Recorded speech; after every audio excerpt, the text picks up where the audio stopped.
Hallelujah. How many knows the key is knowing the God of the Word? Not just know the Word, but you got to know the God of the Word. Amen. St. John said the Word was made flesh.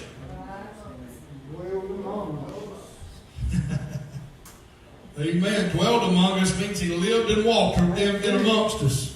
Yes, he did. Is that right? Right. All around us. Amen. Amen. Now he lives in us. Yes, sir. We can say amen. Amen. Hallelujah. He still lives in us tonight. Praise God. Don't you love the Lord? Yeah. Amen. Psalm 68. Hallelujah. Just felt Lord just draw me that way. I thought I might preach something a little different. Just felt God draw me to Psalm 68. Hallelujah. Y'all love him tonight? Yes. Amen. Hallelujah. You know what? We're the ones that control whether we praise God or not. That's right. Come on. We're the ones that control whether we reach out or not. Right.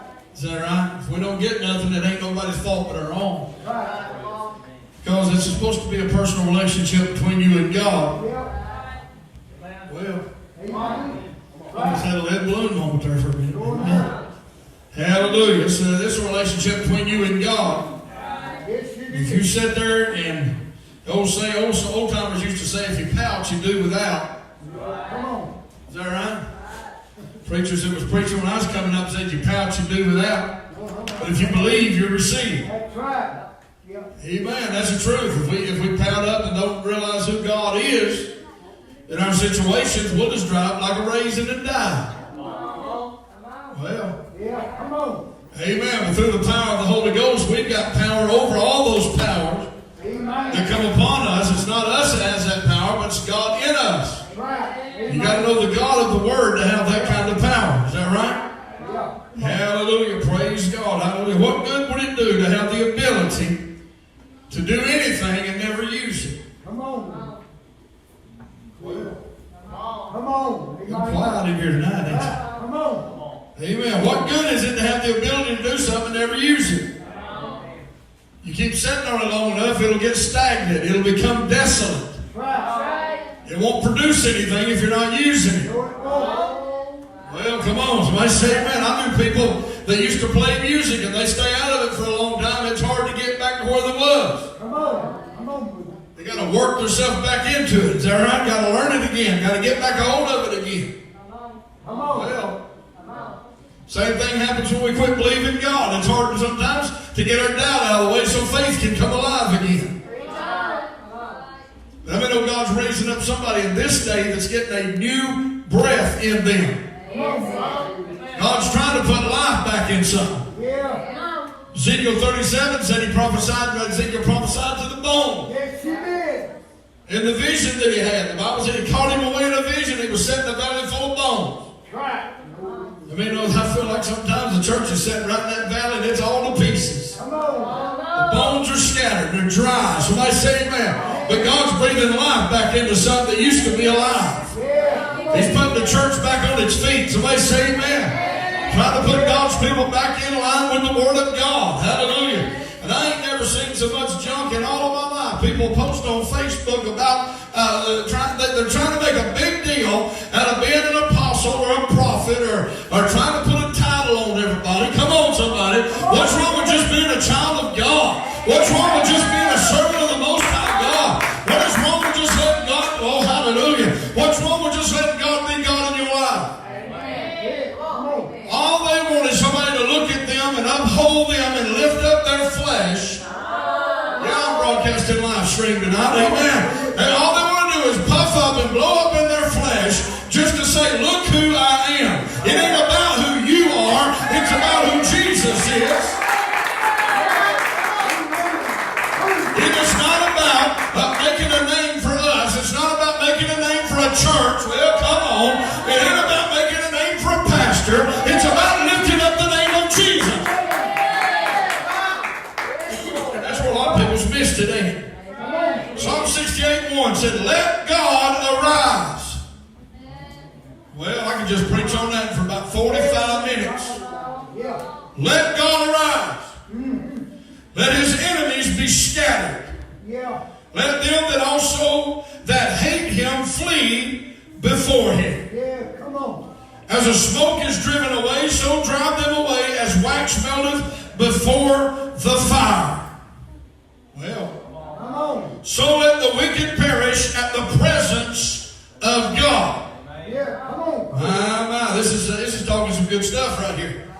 And let the righteous be glad. Yeah, We forgot how to be happy. come on. We forgot how to rejoice. Come on, Chris.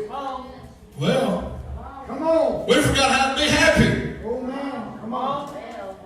We come into church and we said we got the biggest frown on our face. Come on, Chris. Come on. The other day I seen a funny thing and I reposted it. I thought it was pretty good. It says, old man, old woman sitting on the porch. This man's got a big old frown on his face. He said, the pastors want us to do something new. He wants us all to smile. He said, I'm not used to doing things new. That's the way people are today in the church. They don't like to be put on the spot. Come on, Chris. They want to be kind of in the shadows. Somebody say amen. You know what lives in the shadows? Monsters. Come on. Spiritual monsters live in the shadows. Come on. Well, y'all act like y'all ain't never heard nothing in your life. Come on. The old stories used to be that vampires lived in the dark. Come on, Chris. Well, they hang in caves where it's dark in bats form, huh? Well, Come on, Chris. hallelujah. The only time anybody ever wanted to have some monster movie or some monster story's always got a dark, stormy night in it. Yeah, come on. I'm getting somewhere. Don't you sit there and look at me like I'm crazy. Come on. Preach. Amen. If people want to live in the shadow, honey, I don't want to be in those shadows. Yeah. I want to walk in the light as he is in the light. I want him to arise in my heart and let the light shine through me. Well, come on, somebody. The Bible said, amen, that when Jesus came, he was the light of the world. Amen. Yep. Well, Yes, he was. that's what he said. He said he was the light of the world. He said, you're supposed to be the light of the world. Yeah, come A on. city set on a hill that cannot be hid. You're supposed to be something shining out, not living in the shadows. Come on. Well. God wants somebody to get on the forefront tonight. Come on, Chris. You know the one that's going to get on the forefront? The ones that's on their knees. Come on. The ones you're calling on God, those that are trying to live the way they're supposed to live, they're the ones God pushing to the front. Come on. And all of this other hogwash is about to fall to the side. Somebody say amen. My God, this is the time that God is separating the men from the boys. You know what I'm talking about? I mean, there's a real church out there, then there's a fake church out there. And the fake church ain't got no power to heal the headache and the fly. Somebody say amen. But the real church is letting God arouse in their heart. The real church is getting a hold of something. The real body of Christ is getting a hold of the real thing again. Man, I feel the Holy Ghost in here. I don't know where y'all at tonight. Some of y'all in it, some of you ain't. Amen. Hallelujah. Listen to this. Hallelujah. Sing unto God, verse 4. Sing praises to his name. What did he dream about? She was singing through the fire. Extol him that rideth upon the heavens by his name Jah, and rejoice before him. He is now this is what I'm going to say right here, verse 5. A father of the fatherless. Yes, he is. Woo! And a judge of the widows. Is God in his holy habitation. Amen. Where is he supposed to dwell? Where does the Bible say God dwells? In him.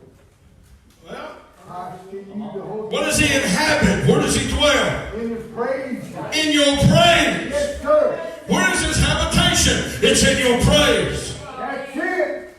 Well, Right. if we can't praise him enough to get ourselves out of a mess, how are we going to lay hands on somebody to get them out of a mess? Come on. Come on. If we can't get God moving in his habitation, Right. well, come on now. Hallelujah. God's trying to get people together. God's trying to get somebody's mind straight. Yeah. He wants to arise in our hearts. Yeah. Come on. He wants to arise in our hearts. He wants to arise in us. Yeah. Amen. This presidential election, somebody needs to rise up full of the Holy Ghost. Well, Come on, Chris. Come on. Is that right? We got a homosexual. We got a nutcase. Actually, a bunch of nutcases. Oh, God. We got one nutcase that wants to give everything away for free. Oh, man. Come on. Then we got a man that's married to a man that wants to make him the first man of the house, White House. Yeah, come on, Chris. The first husband of a husband. Come on. Well, y'all quiet. Y'all afraid y'all gonna get locked up or something? Come on, Chris. Hallelujah. Praise God. We don't need that kind of mess in the White House. No, we don't. We don't even need people like that without getting deliverance in God in our country tonight. God wants to bring deliverance back to their hearts.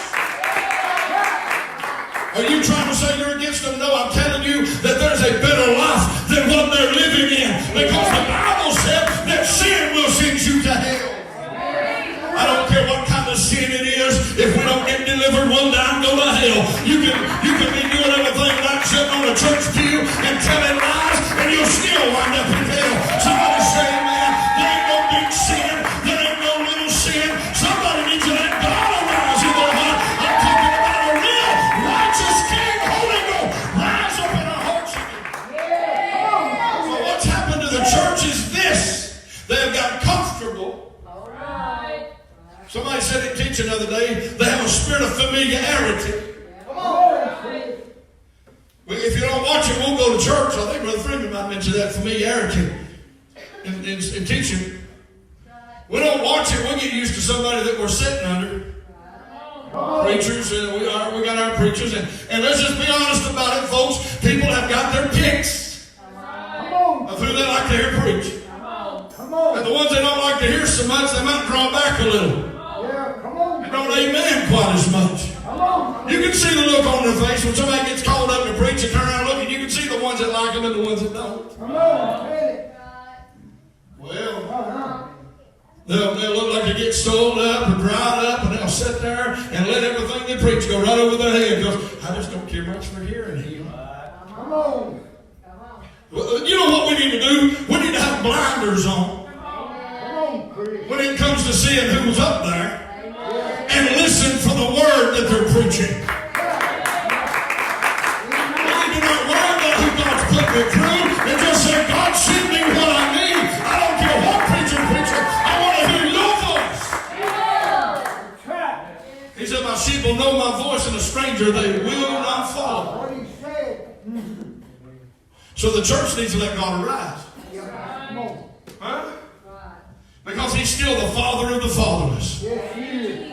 He's still the judge of the widows. In other words, he's going to do right by them. Somebody say amen. That's why he told them, he told his disciples, he said, you got to take care of the widows. You got to take care of the people who are in need. You got to bring them, meet their needs. Amen. Do what they need. Amen. Because they have needs.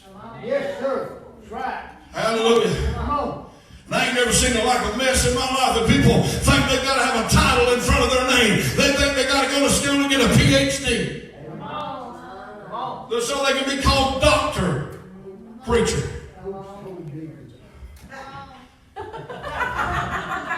PhD. Brother Butler used to say post-hole digger. He said, dude, it's got the LLD. He was a long-legged devil. Come on. Come on, Daddy. Yeah. That's what Brother Butler used to say. Don't get mad at me. Preacher Butler used to tell it like it was. Somebody say amen. Hallelujah. Yeah, buddy. They might as well call them doctor of dead religion. Come on. Because if they're getting it in a cemetery, they ought to be dead anyway. You got to get it on your knees in the Holy Ghost. Come on, somebody. I know people I used to sit under years ago didn't have a lick of education, but had a walk in the Holy Ghost. Living inside of them. They didn't even finish high school and walked in the power of God. It ain't about how many schools you go to and how many doctorates you got and how many PhDs you got and how much of this and that. It counts to know the God of the Word. You got to know Him and have to walk with God. If Peter and them had never gotten to know who the God of the Word was, they'd have just been old fishermen. That's right. That's right. They'd have still been out there fishing and dead probably. They never would have walked in the power. Their name would have probably never been recorded in the gospel if they had never known the God of the Word. Come on. True. Right. That's That's what made them different. When he called them out, they followed him. Amen. How many people has God called out and they sit down? Yeah, come on. Oh, they'll start seeing it a little bit. They'll say, the Bible said to praise him. I got to do a better job of that. Then we'll get relaxed and go right back into do nothing mode. Come on. Because our flesh begins to think nothing's happening, nothing's changing, nothing's going on. But honey, it don't matter what it looks like. We're going through the fire. It don't matter what it looks like, we're going through, right? We mentioned it the other night in the prayer service lifestyle. Said if you're going through, you ain't sitting still. Come on. And if you're going through, it means you're still moving. Huh? You're not sitting there dying. Hallelujah. You're going through what you're fighting. Somebody say it, man. I feel good in this place. Hallelujah. David said, I was young and now I'm old and I've never seen the righteous forsaken. Nor his seed begging bread. Hallelujah. I've seen it a few times. I didn't know where it was coming from. But somehow, some way, God would move and my family would eat when it didn't look like we had nothing. Am I telling the truth? Me and Jessica scratch our head just about in tears, trying to figure out what we're going to do to feed the kid. Next thing you know, God shows up and something happens. Something changes. And they get to eat, we get to eat, and it still looks like we got nothing. See, I'm telling you, you got to know the call of the Lord. What makes God any less God? You go back to the scripture where the prophet went over there to the little widow woman and her son, and the drought was on. Elijah went to her. He looked at her. He said, what's wrong? She said, we got one enough for one cake. And I'm going to make it, and me and my son are going to die. We're going to eat it and die. This is the last one to die. He said, you ain't got the one more. Yeah. Well, make me one first. She just told him she had enough for one. He said, make me one first, and then go back and make one for you and your son. Come on. You know what Christians of today would do? That's mine. That preacher lost his mind. I'm going to find me another church. I'm not willing. Oh, here we go. Oh, God, I'm in trouble now. But we're not willing to give up a 10% for God. That's mine. I'm going to find me another church where I don't have to pay time. I'm going to find me another church where I don't have to live right. I'm going to find me another church that I don't have to dress that way. I didn't know where I come from. There it was. Come on. In the United States of America is one of the only countries of the world you'll find every religion, every church, in every city. That's about it. Come on. You can find any religion you want to just about in any city you go to. True. Well, Come on. it didn't too many years ago, they found sacrifice tables in an old wooded area out in Gordon County where people were making sacrifices to the devil. Well, hallelujah, it's right here in Calhoun, Georgia. I remember a time when we used to not think we would see things in Calhoun, Georgia we're seeing today. We're seeing it in the little country towns now. Everywhere, the spirits are on the rampage. Things that we used to hear about in Atlanta, New York, and all these big cities are now in our back door. Well, something needs to arise in God's people. Something needs to come alive in God's people. Something needs to come alive in God's people. When it says let God arise, it means He's got to come alive. You got to know the God of the Word. You got to let Him show more than your flesh. That little widow woman said, well, he didn't die. He said, make me one first. Yep. Then go back and make one for you and your son. Right. And she said, okay. Church people can't even do that. Okay, I'll go make you one first. Come on. And she went in there and made a cake for him, brought it out there and gave it to him. He said, I'm going to make one for you and your son. Yes, sir. And she went back and looked, and there was just enough in that barrel for one more. That's it. Right. Woo, and every time she went back through the whole drought, there was still enough for one more. It might not have been an overwhelming helping, come on. It might not have been a big table full of bread, but every time she went back, there was enough for one more. That's knowing the God of the Word. That's knowing that God's going to sustain and provide. Come on. Hallelujah. If you don't watch it, the devil will lie to you. going to do that, everything's going wrong. You're not going to see the light of day. My God, but if we listen to that old devil, we'll be defeated the rest of our life.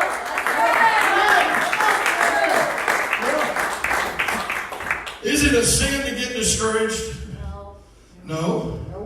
It's a sin if you stay that way. You shouldn't have to stay that way.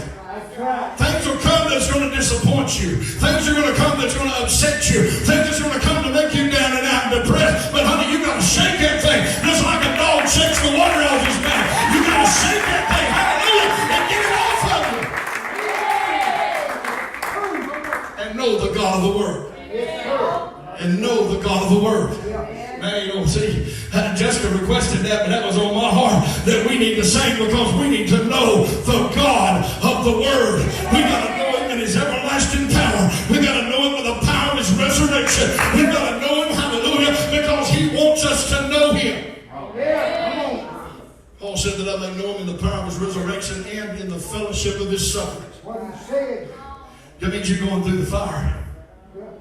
Oh, it's quiet when you say fire. It's quiet when you say persecution. It's quiet when you say battle. Honey, this thing came in a battle and it's going out in a battle. Israel has suffered violence since the day it was born. Since Abraham left the land of his fathers and went to find another land that God showed him, it's been a warfare for Abraham. Hello? And then just to make matters worse, he goes out there to a bondwoman and has a boy. Has a son, Ishmael. Just to make matters worse, just to mix it up that much worse. That ain't what God intended. Read your Bible. God never told him to go to a bondwoman and have a kid. He said, I'm going to give you a no-life son. And he'll be the promised seed. He'll be the heir. But Sarah said, I can't do it. I'm too old. Go to my handmaid. Yeah, that's it. Sure it is. Go to my servant woman over here. She's the head servant. She's the one I trust the most. If you're going to have a baby with anybody, have it with her. Yes. Yeah. That's true. And Abraham says, okay. He knew what God told him. He's just as guilty as she was. No, he knew what God told him. So this must be God's plan. I like it when Brother Frankie helps me preach. Because some of the rest of it wouldn't hurt you to help me preach every now and then. At least I know you're listening. Amen. Woo. Hallelujah. Abraham had just as much a say in it as Sarah did. Sounded good to Abraham. Yeah. Sounded good to me. We'll have one with her. And he did. And that boy wasn't too shabby. He grew up to be skilled. He was taught at the hand of his father just like Isaac was. Walked with his father, but finally the day came after Sarah had Isaac. The day came when jealousy come up in her heart and she said, he is not the heir, Abraham. I see you favoring Ishmael over Isaac. Ishmael was the firstborn. Come on. Yeah. Right. But he was born of flesh. Yes, he was. Hallelujah. Ishmael was of flesh. He was of the bondwoman. He was bound. But oh, come on, somebody. Hallelujah. Our flesh was born first. Then we got alive in Jesus, and the spirit man was born second. Woo! Then what saith Sarah to Abraham? Cast out the bondwoman. That's right. Get rid of what don't belong here. I know we caused this mess, but it's time to tell her to leave. People still fighting over that one, ain't they? They still rather have Ishmael and the bondwoman living with them and cast Isaac out of the house. This is the firstborn. Hello? See, in the Bible times, the firstborn had control of the whole entire household and estate of everything that father owned. And when he passed away, everything went into his hands. Ain't that the truth? So by birthright, it should have been Ishmael's control. But God said, that's not what I said. God never said, let your flesh arise. He said, let God arise.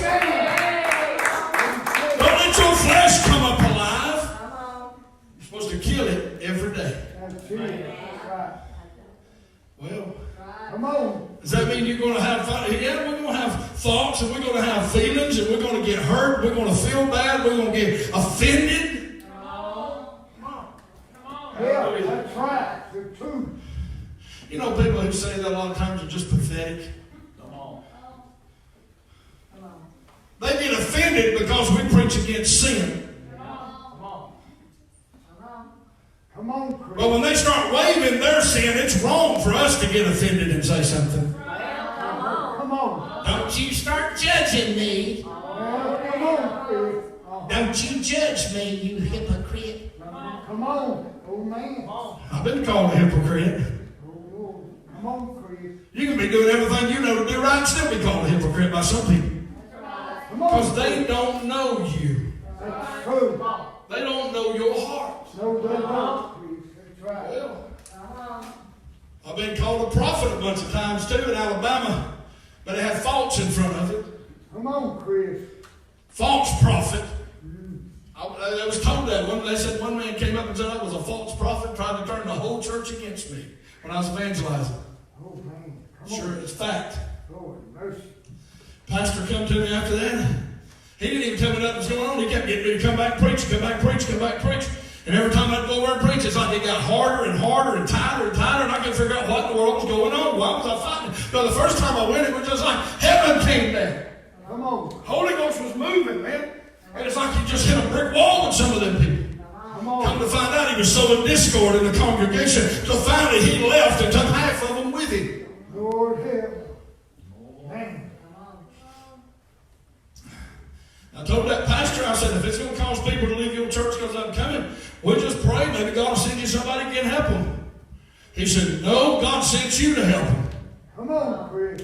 He said, you're preaching right. You're doing it right. He said, it's just the devil sowing discord. And he got to tell me a little bit what was going on. I said, uh-huh. Yeah, come on. Come on. Come on. I even went as far, you know how you flesh, so I went as far as to say, which one of them was it? Come on. He said, I better not tell you, brother. I don't want you having bitterness toward that brother. He said, but it was a brother. He's supposed to be a preacher. He was preaching in my church. I let him preach. Let him get started in his ministry. And he pulled up and took half the people with him. Lord help. Started his own church. Come on. I said, okay. I said, I guess I don't need to know. He said, no, it'd be better if you don't, Brother Chris. Just pray about it. I said, all right, I'll pray about it. And in my mind, I was thinking, I'll never go back. I'll just stay right in Calhoun, Georgia. Because I was hurt too. I don't know, would you be hurt if he's called a false prophet and a hypocrite and everything else? I thought, well, I'll just stay here. If it ain't helping nobody, I'll just stay here. Come on, But Chris. God spoke to my heart. God spoke to my heart. It didn't take long for God to shake my tree. And he said, go back over there and go preach again. Oh, come on. Go back and preach again. I said, God, I can't, Lord. He opened the door. 2 days later, he called me, wanted me to come back for a 3-day revival. I said, brother, are you sure? He said, yeah, I'm sure. God spoke it to me. I said, well, brother, God spoke it to me. I'm coming. And when I got over there, Come on, Chris. the church was packed. Oh, man. Not because of me. I don't even know if they knew who it was coming. He just told me he's having a revival. I don't know. But the church was packed. Some of the ones that had left was back. Come on. I didn't know this man. He never told me who it was. Come to find out, he was there that first night. And all them people was with him that he had took away. His church had fell flat as a rock.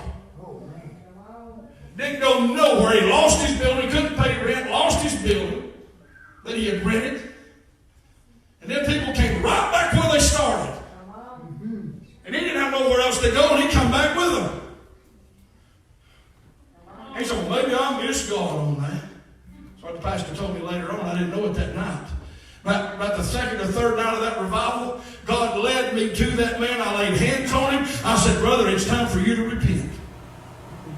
And I didn't even know him. He didn't preach. The pastor never told me who he was. But the pastor, just like he, I turned around and looked at him, and he looked like he about fell over with a feather. And I thought, well, what is he doing? And I just obeyed God. You know how it is. You get to feeling God, Brother Frank. You just obey God. You don't know why you're saying stuff. You just do what God said. And I just spoke what come out. And I said, God, you deal with him. And I turned my back. And when I turned my back, he fell out in the aisle. Come on, On his side. And started crying, hollering, God forgive me. God forgive me. God forgive me. Oh, man. My Lord. And I went back, and God spoke to me to go back and tell him that God had purged him. And when I spoke that word, started shouting all over the floor, and he went out in the spirit. Oh, man. Come on. I didn't know him. Now, this is way back probably 20 years ago, but probably over 20 years ago. Oh, man. And I didn't know him. But God knew him. Yes, he did. Pastor never told me. Until after that revival was over. And last night of revival, I was sitting there, everybody else done got up there, nobody there but me, him, his wife, and a couple more of the people were still there. Some of his family was helping him lock down the church. And he come over to me and he said, sit down here, brother. I said, yeah. He said, you know that fella was flopping around like a fish back there in the aisle? I said, the one that fell on his side? He said, yeah. He said, that man is the one that called you a false prophet. And if I'd have knew that, I couldn't have told him, God, forgive him, because I would have been upset about that. But see, that's why you can't lean to your own understanding. You can't yield to your flesh. I had to kill my flesh to even go back. Oh, come on, somebody. But when God sent me back, hey, you know, everything don't last forever. God's got a season for things. But God allowed me to go back long enough to let things go out of my heart. And He wished to show them that God was still moving in me. It wasn't meant to be a long-lasting relationship. God didn't make it that way. I just followed God. And when it came time for it to be gone, God just cut it off and that was it. So somebody hear what I'm saying? Everything don't come to last forever. God, we go through phases. We go through seasons. Is that right? We go through seasons. See, God leads us to do things. Amen. During this time, He was seasoning my ministry. Yeah, come on. Teaching me some things. Now, if somebody comes up tomorrow and calls me a false prophet, is it going to bother me? Yeah. Wouldn't it you? Oh, Lord. Oh, why did they say that? What did I do? What did I do wrong? It's the first question we ask, ain't it? But we should let God arise. So you know what? Say what you will. God knows my heart. Amen. And God will justify. I had him to tell me many times over the years, he needs to get out of that pulpit. He needs to sit down. He needs to let somebody else preach. Give up his co-pastorship. I've heard it all. But that don't mean it's what God wanted. They might have figured it out, but God knows what I need, and God knows what I need to be doing. Somebody say amen. Listen, we got to let God around. Know the God of the Word. Amen. Am I perfect? Not by a long shot. Are you? I like saying that now because it makes people check themselves when they're looking at you going, you said you weren't perfect. Are you? Ain't none of us. If you think you're perfect, ask your wife. Woman, if you think you're perfect, ask your husband. If they're honest with you, they'll tell you things that they think you ought to fix. Well, I just don't think you ought to be doing it. Come on. Sometimes they'll tell you whether you ask them or not. I don't think you ought to be doing it right there. You can't let your anger get to you now. You got to stay calm. Come on. Somebody about to cut you off about Ricky and everything else, and you look at them, your wife said, let it go. Let it go. Just don't, it's okay. We're alive. Everything's fine. How am I supposed to let this go? Not kill me and all my kids and you? How am I supposed to let it go? Just let it go. Come on, Chris. Then Rachel sings that song off that movie. Let it go. Let it go. Don't hold it back anymore. Just let it go. Come on. And I said, that's one time I said, let her watch something. Oh, man. Come on. Well, come on. Just let it go. If the church folks would just learn how to let go and let God, things would get a lot better for us. Well, I'm talking about knowing the God of the Word. Let God arise. When is God going to rise up? When we stop trying to be God. When's God going to rise up? When we stop trying to take His spot and tell Him how to do and what to do and when to do, and it's on our timetable and not God's.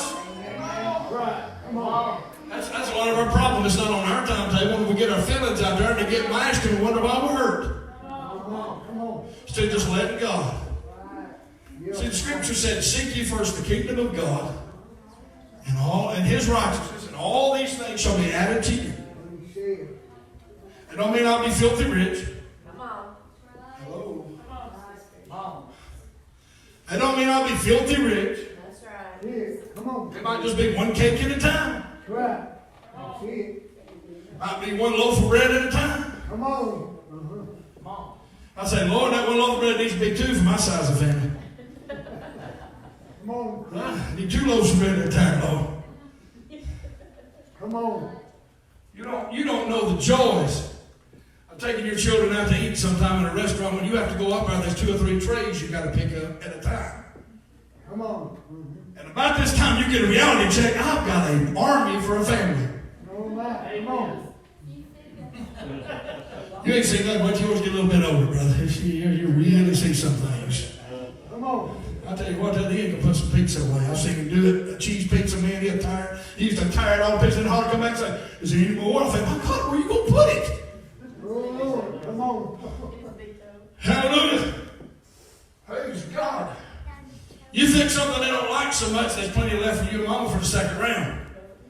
But you take them somewhere like Taco Bell or McDonald's, Yeah, come on. and they'll eat it all and still want an apple pie and an ice cream. Come on. I'm thinking, no, you ain't getting no ice cream or apple pie. I ain't got that kind of money on me right now. It just came for $1 gallon when you got to buy 2, 4, 6 of them.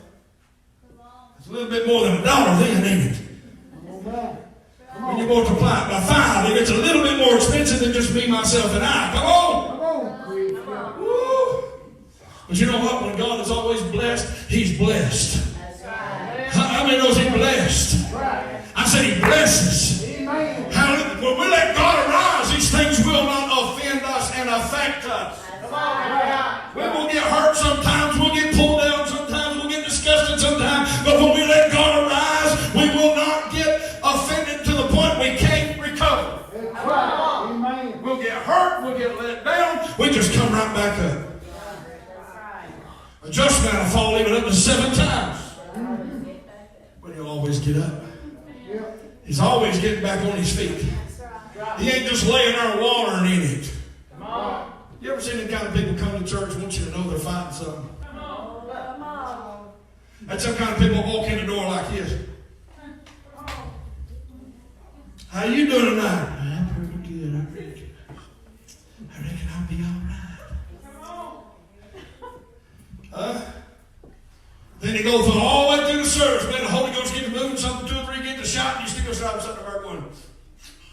They don't even know nothing's happening. Come on. All they're worried about is little tears and crying when something happened. Come on.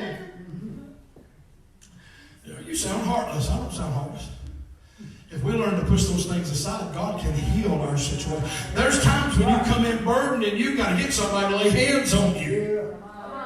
The Bible said, cast your care on me, for I care for you. Cast it on Jesus. Give it to Him. Yeah. There's times you're going to get heavy and you got to unload it somewhere. Come on. He didn't say unload it on your spouse. Come on. He didn't say unload it on your children.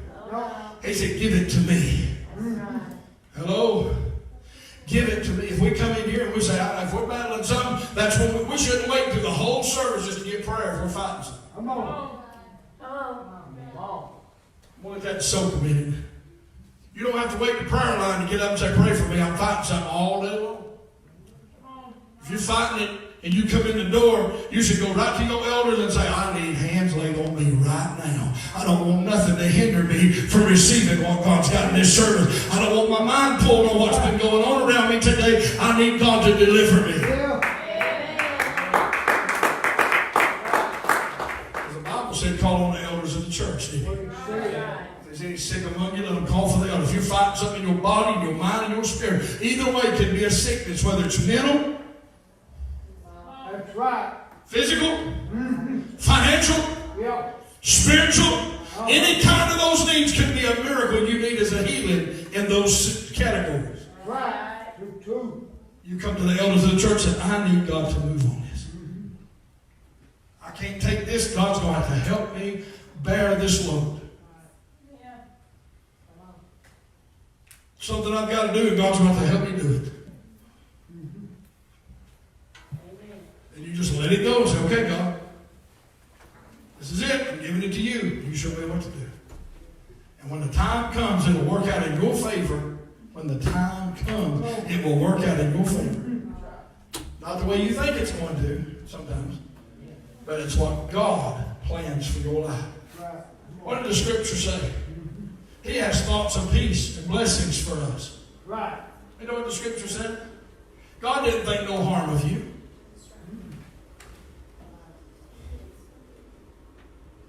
Amen. He'll give you the expected end. That's the scripture I'm getting at. Somebody caught it. He's got nothing but good thoughts for you. Right. He's not thinking about tearing you down and burning your barley fields.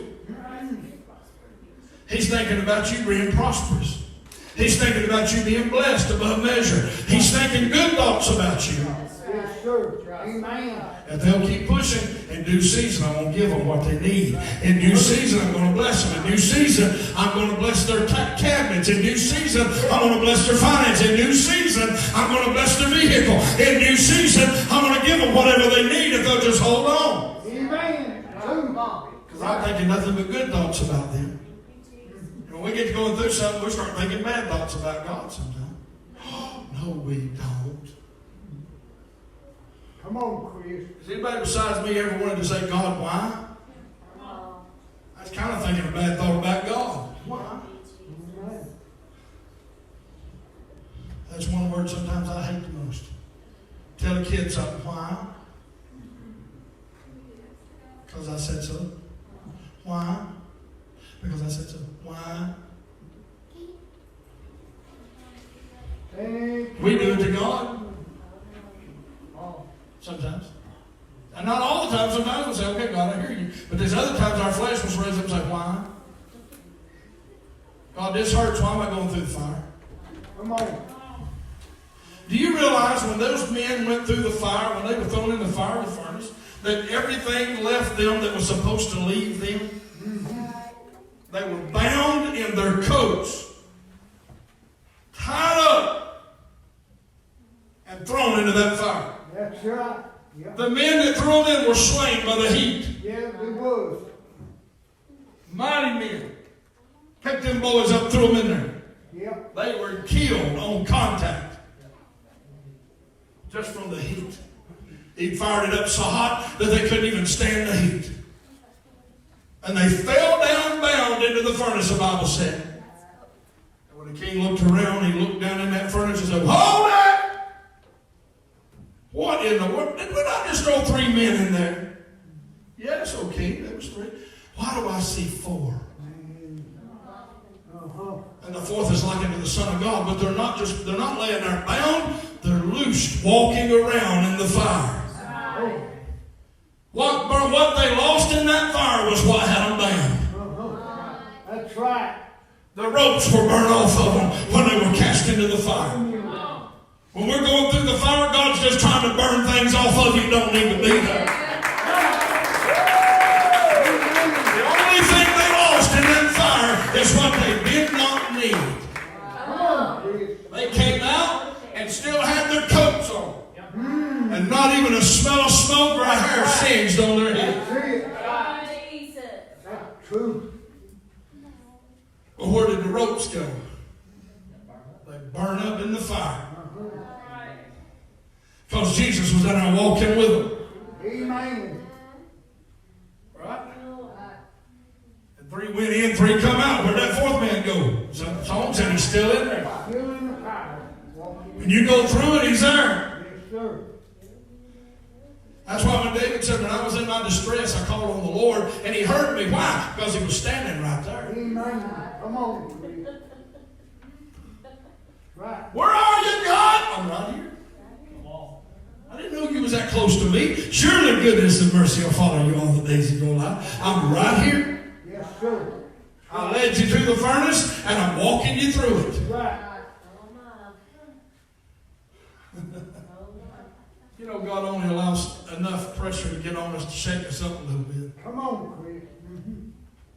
It's got to reach the melting point to make something out of it. That's right.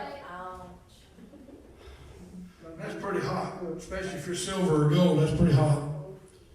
I can't tell you the degrees, but it's pretty hot. I'm sure there'll be a Google expert find that in a minute and tell me, but it's pretty hot. It takes a lot of heat to melt gold. Right. Do you know the gold that we see today? If it has a gold color, it is not pure. You know that? It's not pure as long as it looks like gold. Come on. You know what pure gold looks like? It's clear. It is clear. There's no color to it at all. When you get it pure, it is nothing but see-through. What the Bible said, that there was a street of gold, transparent as glass. You can't get no purer than that. It's see-through. Oh, come on.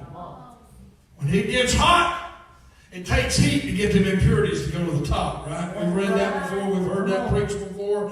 When we get in the heat of the battle, God's just trying to break us loose from things that don't need to be there. So we've been going through this fire. Somebody said, oh, we ain't fixing to go through something. I thought to myself, my God, I ain't never really got out of the first one. I'm still fighting the devil. I'm holding on. I feel encouraged. I'm pushing harder than I was a few weeks ago. But thank God I'm still in it. We're still fighting battles and troubles and problems and heartaches. That's right. Well, Amen. by just preaching to me, I'm fixing to quit. Amen. I don't think I am. I think God's talking to all of us. Trying to tell us, just let me work things out of you. I'll take you through the fire. Just let me work these impurities out of you. That's right. Let me work this bitterness out of you. So you can look at that brother or sister and say, I forgive you for what you said about me. I forgive you for the way you put me down. I forgive you for calling me a false prophet. Come on. Because you did it out of ignorance. You didn't know what you was talking about. It's okay. I've wondered at times when I see things posted. Sometimes Facebook's the worst thing you can have to even read. I limit who I read now. I don't read just everybody's post. I told you something. Sarah did it, didn't you? 1948. 1948 degrees Fahrenheit is melting point. It's melting point. I told you I had Google expert over here somewhere. That's right. It gets hot. That's hot. That's hotter than what you think about hot. That's hot. Amen. And it takes heat to boil out the impurities, to get out all of that mess. And when it gets to the top, that goldsmith will take a tool and he'll rake off the impurities. If you feel a little bit of as it's pulling it loose, won't you? Oh God, Jesus help me, God have mercy. Oh, let go of that bitter. No, it hurts, God. And he's pulling on it. And sometimes we're not quite ready. And they say, all right, I'll cool you down a little, give you a break, and we'll heat it up, do it again. Until this thing breaks loose and comes out of it. Well, Come on. anybody ever tried to pull on a hangnail? You can't just barely pull on it and expect anything to happen. Just barely pull it. It's like, you have to stop. You have to pull it. Just barely pull it. Come on. Only way to get a hangnail is to get it and do it fast. Grab it and jerk it. And it's over. In a little while, it's over with. The pain's easing up. You feel better. It ain't hanging on everything you try to grab. Feels good then, don't it? It's over with.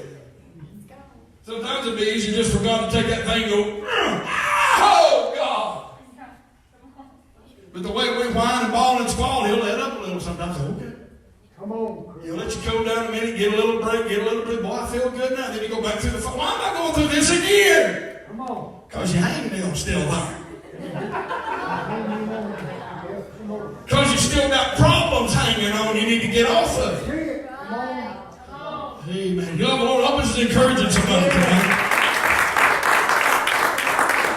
God's got a reason. Let God arise, let his enemies be scattered. Hallelujah. Let's let God arise in our hearts. Amen. The things that fight against God need to be scattered. Yeah. Say amen. In my distress, I called on the Lord and he heard me. When I go through the weakest points of my life, I know in my weakness I'm made strong by the Holy Ghost. Right. When I feel like I can't make it, I'm going to make it anyway. Yeah. Y'all love the Lord? I didn't know who was going to preach tonight. Thank God. Jesus done the preaching tonight. Hallelujah. I had some thoughts. That's it. That's all I had. Just what God dropped on me. Sitting back here. God dropped that scripture on my heart. Let God arise. Let God arise. That's what we need to do. Let God arise. Have you noticed everything in this service is tied into this message tonight? Just God just dropped it on my spirit just now. Just felt it. Like everything that's been said in this service, the testimonies, the songs have tied into this message tonight. Come on, In a land where we'll never grow old. That's a promise that we got of peace. that's true. There ain't a place on earth as pretty as that is. That's We don't it. have to worry about aches and pains and hair turning gray, turning loose. That's right. That's Amen, Brother Tim. that's right. I would say, friend, he gets picked on all the time. He gets picked on all the time. My. We don't have to worry about all them impurities. That's right. That's it. The little age, what they call aging spots. Oh man, yeah. You go look at somebody and say, what did you do right there? I didn't do a thing. I reckon it's because I'm getting old. It just come up there. Hey, I've heard people talk about that all my life. Aging spots. You don't know what that's all about till you get a few of them and you're like, I'm not even that old yet. I'm getting them. What is the problem? Come on. Amen. Still a young chicken. Not really. I wished. I wish it was like that. Hallelujah. God knows what He's doing with us. Yeah, he does. You know what? God knows what He's doing with us. We just got to trust Him and believe Him that He knows what He's doing with us. When we say, God, I don't know about this, God, I don't know that, I can't do that, we're not really trusting Him. If He says go forward and we're saying no, I'm going to stand still. Heard this story one time. We've probably told this 1,000 times over the years. I don't know how many, probably a lot, maybe not 1,000, but a lot. I've heard this story, heard other preachers tell it. A man was standing in a fog, walking along, walked off a cliff. He grabbed hold of the twig on his way down. He was holding on to that root, just that old twig hanging off the side of the cliff. He's hanging on to it for dear life. Can't see nothing. It's fog. You can't see nothing. Can't see his hand in front of his face. He's hanging there hollering, help! Somebody help! I need help! I'm hanging here. I'm dying. Somebody help me! Finally, a voice comes across the top of that cliff and said, hey, do you trust me? I can help you if you trust me. Okay, I'll trust you. What do you want me to do? The voice says, turn loose. Is anybody else up there? The man said. He didn't want to trust him. He said, if you'll trust me and let go, you'll be okay. And when the fog started, he held on as long as he could hold on, couldn't hold on no further. So finally the fog started lifting. He looked under his feet as the fog began to lift, and he was 6 inches from the bottom. And he hung there for hours. What about that? And all he had to do was trust the voice and let go, and he would have been at the bottom. He would have been right where he needed to be. And no harm would have come to him. And that's the way we are with God. When God speaks to us, we doubt. Come on, Chris. God, are you sure? I told you to stay faithful. Are you sure? I don't feel like going tonight. Are you sure? I just don't feel like going to church. Are you sure? I've been hurt, God. I wonder what we would think sometimes if God would appear to us in the form that He looked like before He was hung on the cross, after He'd been beat beyond recognition, sat down beside us with blood all over Him, meat hanging off of Him where He'd been beat, all His ribs are showing, and all this mess is hanging out, and He was sitting right beside of Him, and we say, God, I can't take this no more. God, this hurts too bad. And He looks over at you like, really? You going to whine about what you're going through? Look what I went through for you. Oh, God. Sure enough. If we think about it like that, that'll give us a harder push and say, God, you help me. I ain't nowhere near that bad. I'm not feeling pressure no harder than you've ever felt it. I'm not feeling pain worse than you ever felt it before. God, you went through it all. That's right. Ain't you glad God took it for us? Amen. He bore our griefs and carried our sorrows. Yeah. He carried all of our problems. He sure did. All of the weight of the sin of the world was upon him. It wasn't just our sin that was upon him. It was the sin of the entire world. Yes, it was. Was upon his shoulders when he carried that cross to Calvary. Amen. The weight of the sins of the world was on him.